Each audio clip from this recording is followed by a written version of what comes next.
विगत कई दिनों से एक गंभीर चिंतनीय विषय बना हुआ है। देश का मुसलमान को परखा जाए, जांचा जाए। हम पुराने बीती हुई बातों में नहीं जाएंगे।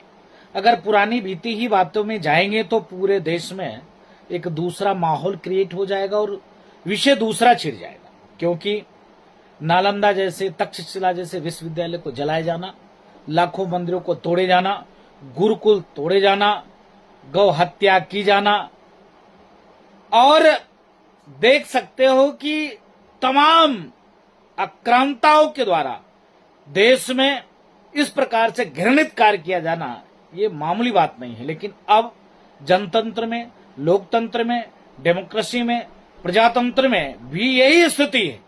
आपने देखा होगा, हमने मांग पाकिस्तान का नहीं किया, बांग्लादेश का मांग नहीं किया, अफगानिस्तान का मांग नहीं किया। किसने बनाया? इस्लामिक विचारकों ने, इस्लामिक बुद्धिजीवियों ने।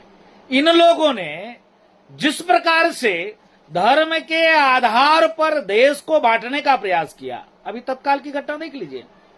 लड़ाई कहां चल रही है? America, Iran, Israel.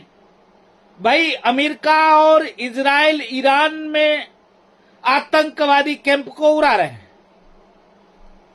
विरोध कहां हो रहा है? हिंदुस्तान में विरोध हो रहा है। लेकिन अभी तत्काल में पाकिस्तान ने अफगानिस्तान के हॉस्पिटलों पर अटैक कर दिया। सब चुप हो गए। कोई बोला? कोई नहीं बोला। क्या अब तकलीफ नहीं हो रहा मुसलमानों को?